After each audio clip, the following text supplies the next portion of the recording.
The following program is sponsored by Friends of Life Outreach International. And I learned from that not everybody who thinks they speak for God actually does.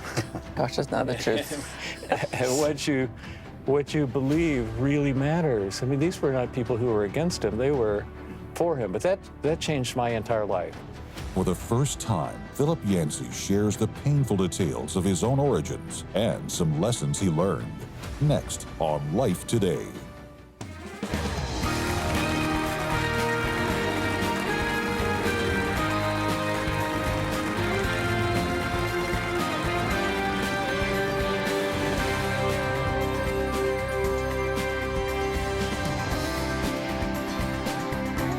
Hi, welcome to Life Today. I'm Sheila Walsh here with Randy Robeson. And you know, one of the great things about what we do is that books are sent to us from different book companies and you get a chance to read them and find out what's happening in people's lives.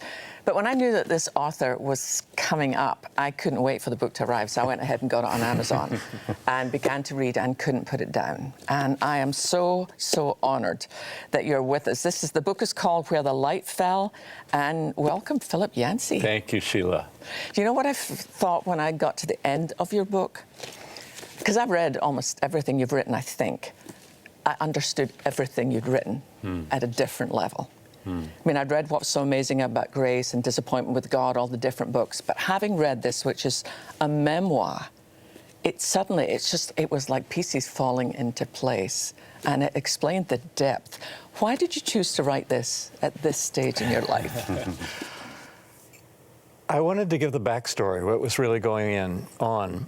My other books tend to be idea-driven books. They're questions I have, and I feel blessed to be able to explore the answers full-time, you know, so I can figure out who is Jesus. He's not the Sunday school character I was taught. Who is he really, and does prayer work? And if grace is the most important thing, why don't Christians show more of it? You know, some of these questions that we all have.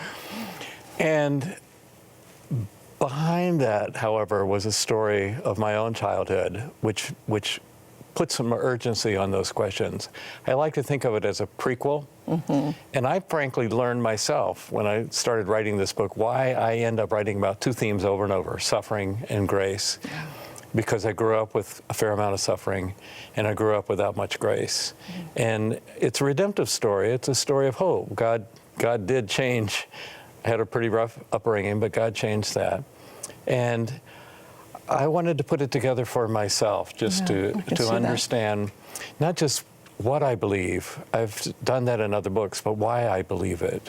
What happened behind the scenes to put me on a different course than I started out. Yeah, and I'm like Sheila, and that this is one I couldn't put down. I typically like the kind of book that you typically write, which is idea-driven, right? Working through these things. But this personal story, man, my jaw dropped reading it many times.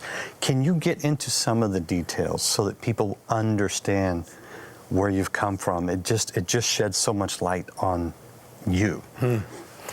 Well, it starts out the very first chapter with a secret that I discovered about my family. My father died when I was just 13 months old, so I have no conscious memories of him at all. He was 23, very devout, was planning to be a missionary in Africa, and had several thousand people willing to support him or pray for him. And then he died. He died of polio. That was the big pandemic back then. He was completely paralyzed. Polio mostly hit children, but he happened to be one of the unlucky young adults at age 23. So he couldn't even breathe on his own, put in an iron lung machine. And I knew all that, and I knew that he died. What I didn't know, and I found it out when I was 18, I came across a clipping from a newspaper. When he was in that iron lung, some people around him who cared for him, who wanted to support him, but they believed that God was telling them he would be healed. And so against all medical advice, they removed him from the iron lung, signed him out of that hospital, put him somewhere else that didn't have the equipment. And there was an article in the Atlanta Constitution, the big newspaper there, about an apparent healing underway because he thought he could move his toe a little bit and was feeling much better, progressing. And I looked at the date on the newspaper clipping, and it was 9 days before he died. Wow. And I learned from that not everybody who thinks they speak for God actually does. Gosh, that's not the truth. And what you believe really matters. I mean, these were not people who were against him, they were for him. But that changed my entire life. My mother, from that point on, was a widow. She was unprepared for life. She couldn't drive. She'd never written a check. She had no income, really. And our whole childhood, all the way through high school, was lived in poverty. She was a Bible teacher, and we were saturated with the Bible. We heard the same Bible stories every day because she couldn't afford babysitter, so she would take us to our Bible clubs. And then, just to save money because she couldn't pay rent, we lived in a trailer, 8 feet wide, 48 feet long, on church property. So I could never get away from the church. I was saturated. Every time the doors were open, we had to be there. And part of my struggle, and I've been struggling ever since, is trying to figure out what is fake and what is real. Because when you're around that environment like that, you can learn to give the testimonies, read the Bible, impress people, be a camper of the week one week, and then kicked out of camp the next week, you know? So that's why I write about the things that I do, because I think there are a lot of people who they look at the whole Christian environment and they're wounded by the church, and they just don't know what is fake and what's real. What can we trust and what can we distrust? Yeah. That whole thing, who speaks for God? Are they really speaking for God? That's something we all have to face. I wrote down one of your quotations because I thought it was so powerful. You said, "My brother and I were the atonement to compensate for a fatal error in belief." Yeah. That's a heavy load for two boys to carry. Right. Yeah. My mother, feeling, I'm sure, guilt and a sense of betrayal. I wrote a book called Disappointment with God. In her theology, you couldn't express disappointment with God, so she had to do something with those emotions, you know, and she transferred them onto us. And she thought, well, maybe if when they grow up, they become missionaries in Africa to replace their father, who's dead, then it will be a worthwhile. And we didn't turn out exactly like she wanted pretty early on, especially when we're teenage boys, you know? What else do I need to say? And it just didn't look good, and she kind of freaked out, went off the rails a bit, and especially with my brother. I watched my brother, and they would fight, and he's a kid, so he always lost. And I had a different defense mechanism. I just tried to keep everybody, just to build a shell around myself, to protect myself, to keep them from getting to me, to survive. And I went through a period of time where my faith was up in the air. I didn't know what I believed. And then I had a dramatic conversion experience. God, in His grace, reached out to me and changed my life forever. But before we get to that, I think there's one more thing people need to know, because you're not just dealing with the loss of your father at a very young age, the poverty, but you mentioned church. It wasn't just any church. You were exposed to some very damaging, fundamentalist, racist ideas. Yeah. And that was part of my questioning the whole thing, because we were taught from the pulpit that people of color were inferior, they could never rise above a certain level. From the pulpit? From the pulpit. And actually, the deacons got together, and I still got one of the cards. I reproduce it in the book of what they would give to an African American, a black person who tried to enter the church. They would give them the card, and it would say, "You're not welcome here. We know you're just a troublemaker. You're not a sincere worshiper of God." That particular church softened a little bit later, and a black student from a Carver Bible College, a historically black school in Atlanta, applied for membership to this church, and they got together and voted and finally rejected him because of his color. His name was Tony Evans. He runs a 10,000 member church in this town, and we does know a him lot well. of other good things. I'm sure you do.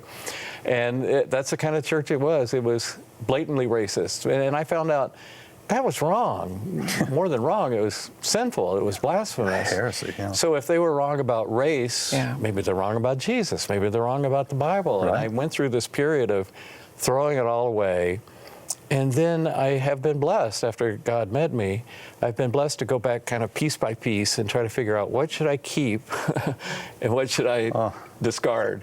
That's what I do in my writing, basically. But there has to be a grace about that, because the temptation would be to throw everything out. When something is so clearly not just wrong, it's evil. The temptation to walk away. Right. What have you seen? And I know toward the end of the book, you talk about going back to so many of those places. In fact, you even talk to Priscilla, Tony's daughter, who is just, we adore her. And do you see significant change, or do you think that we're still struggling with some of the same issues? Well, interestingly enough, I thought things like the race issue and divisions and things like that was in the 60s when I was an adolescent. And a lot of those things are just coming back again. Here we are 50 years later or so, and you're seeing the same protests in the street and the racial issues in the news again, and divisions in the churches, and those things haven't gone away. But back to your question, Sheila, on why didn't I throw the whole thing out?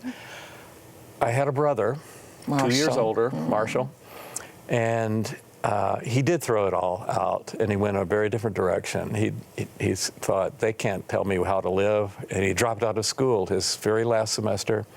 Should have been a concert pianist. He was that gifted musically, but instead he ended up tuning pianos, the same note over and over. Because he dropped out, he became one of Atlanta's original hippies, did a lot of LSD. It affected his mind. Moved to California with a bunch of other hippies and just explored his freedom. And it's a funny thing, I watched my brother, and he thought he was going for freedom, but he ended up being addicted to many of these things, sex and alcohol and drugs. And he wasn't free at all. In fact, he was chained, he was addicted. That's what that means. So I saw that example. I didn't want to go that route. And then in His grace, God reached and changed my heart. It was something I wasn't really seeking at the time, and I tell the story in there. And I've always been careful about trying to tell a conversion story, because people might hear that and think, oh, well, I didn't have one of those. Well, you're right. You know, God meets us all in different ways. Right. Good point. And I don't know why. And I thank God. I didn't initiate it. I didn't say, God, I want you. Actually, God said to me, I want you. And it was everything was different from that moment on. Wow. I'd love to explore that, actually.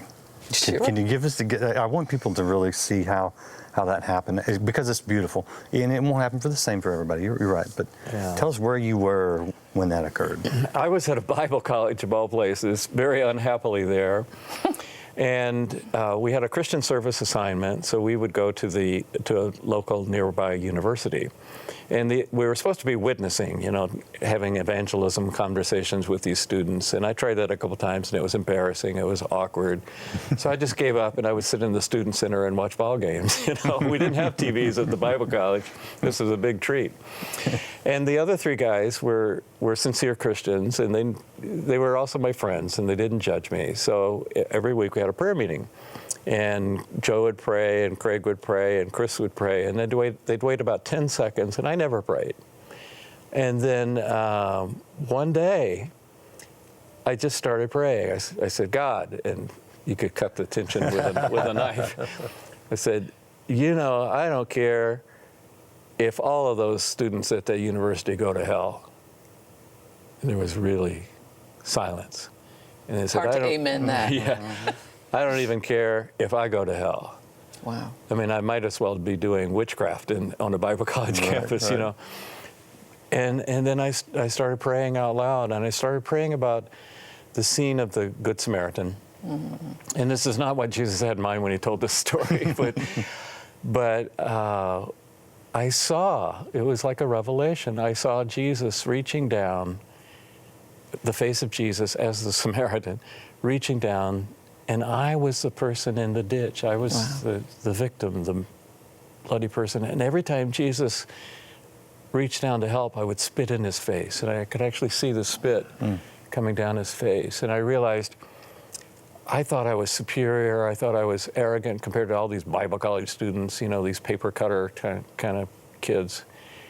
And I realized I was the neediest one of all. that I was trying to be sophisticated and intelligent and all that and arrogant, and I was, but I was the neediest one of all. And it was one of those moments. I've never had anything like that since.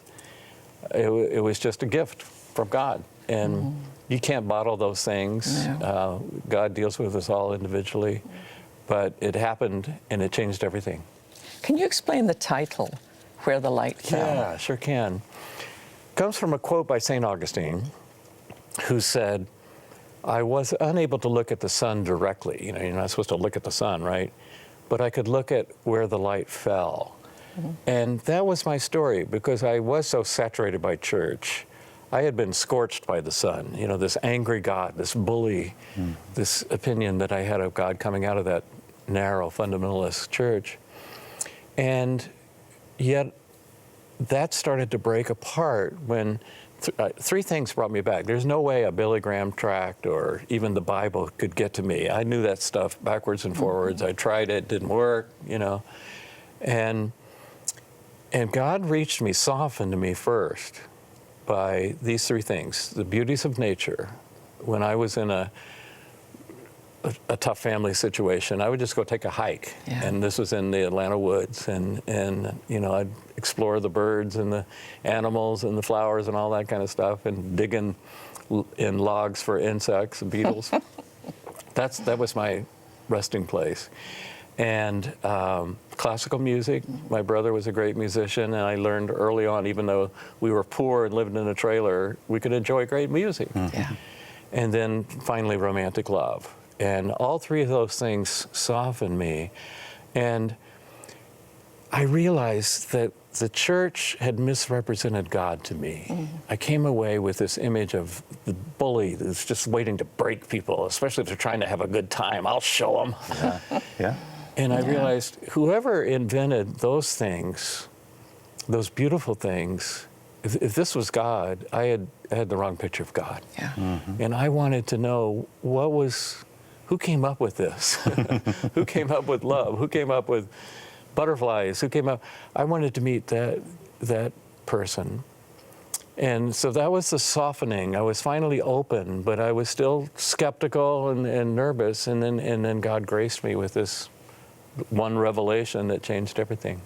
I think we get the nature right. Most of us will acknowledge, the beauty of nature, and many people understand the music and the art.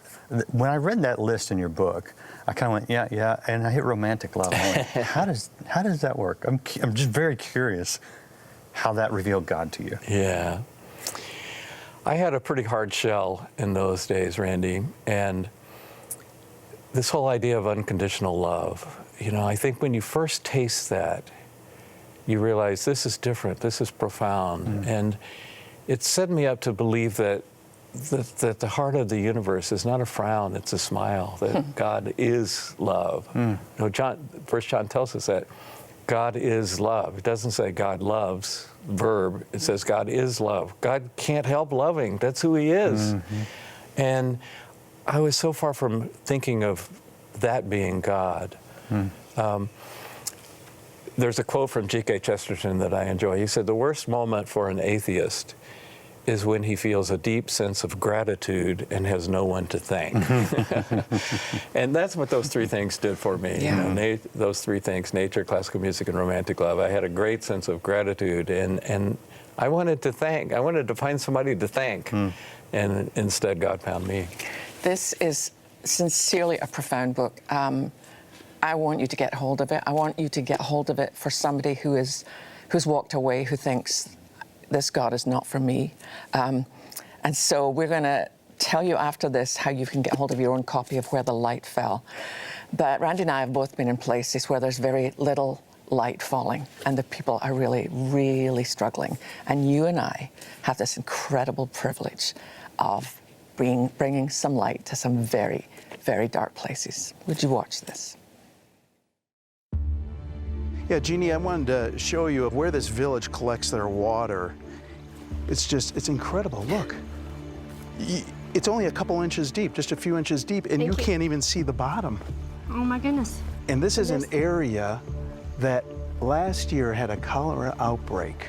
okay? And over 20 people got killed, died from cholera. Cholera is an intestinal infection caused by ingestion of food or water contaminated with the cholera bacterium, and it can kill a person within hours. I lost my child because of the cholera. We face this disease here because of the unclean water. Rural villages in African countries like Burundi often have no access to clean water. And when animals and people share a dirty water supply, a cholera outbreak can be imminent. We lost many persons. We're always burying people. Cholera still remains a global threat, especially in the world's poorest countries. Over 1 billion people are at risk, and children under 5 years old account for more than half of the global incidences and deaths. Kids and people should not be drinking this dirty water at all. Disease, pollutants of all kinds then come into this water, and it's just flowing all through this whole valley, isn't it? All through the whole valley. And this is it for them. And they desperately, desperately need clean water. We have to have wells. We have to.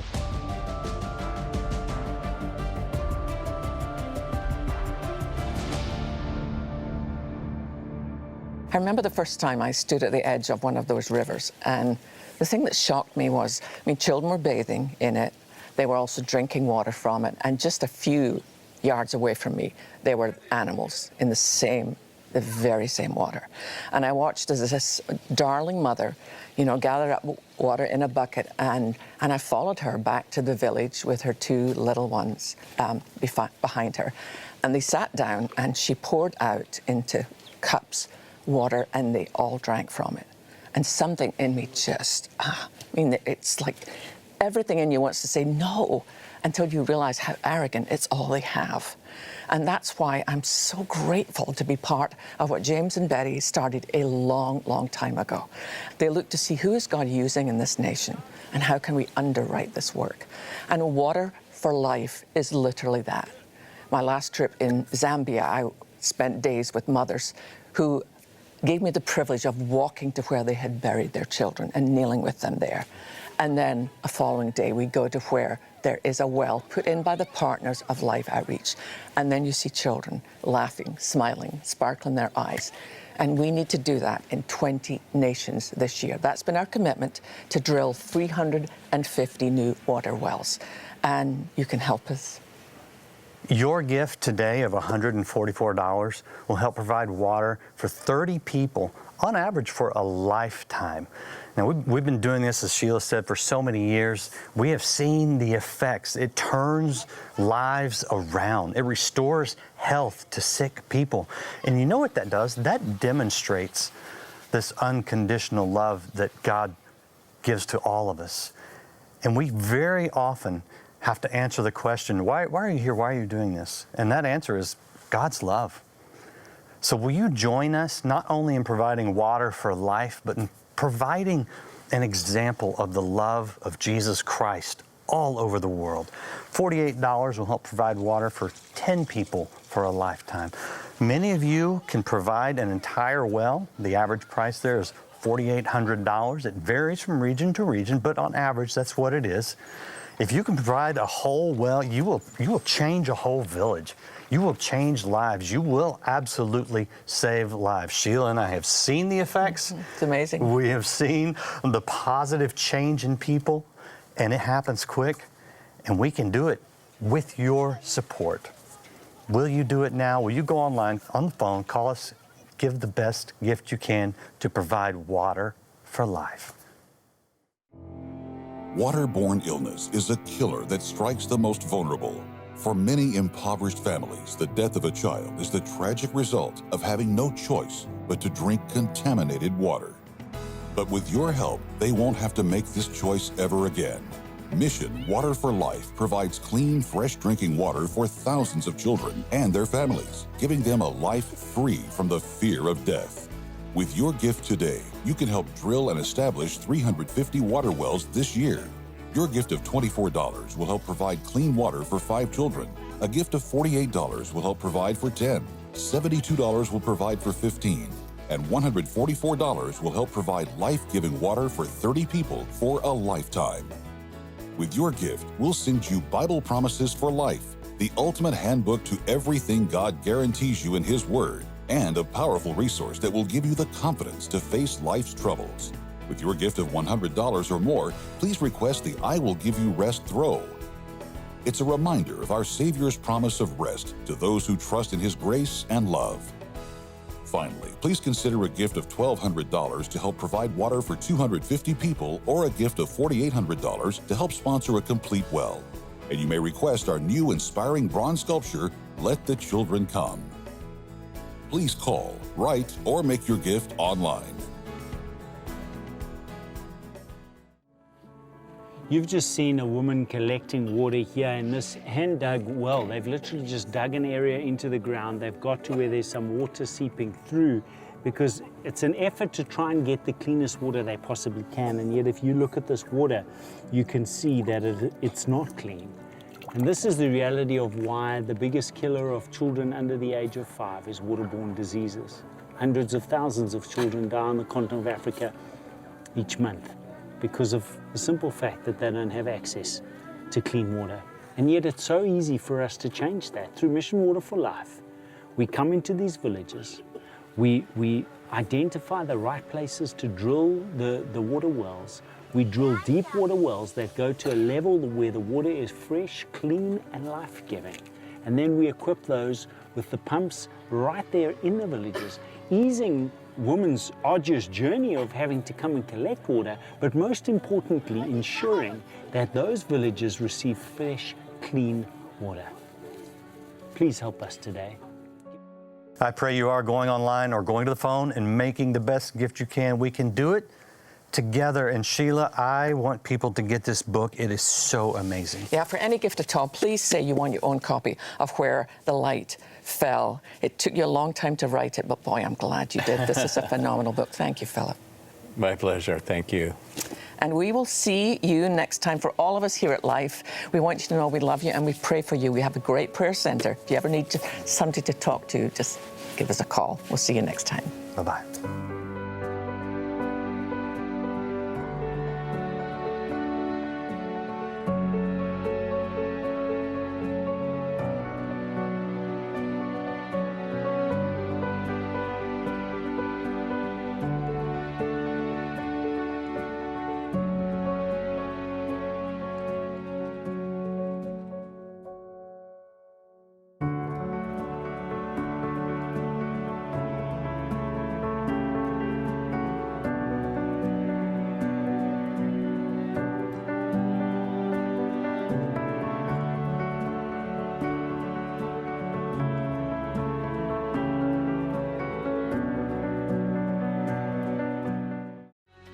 You will always be loved. You will always be held by the one who lowered himself to lift you up. Tomorrow. Life Today is made possible by the supporters of Life Outreach International. Your gift will be used exclusively for the exempt purposes of life. The ministry features specific outreaches as examples of the programs it supports and conducts. Gifts are considered to be without restriction as to use unless explicitly stipulated by the donor. The ministry is a member of the ECFA.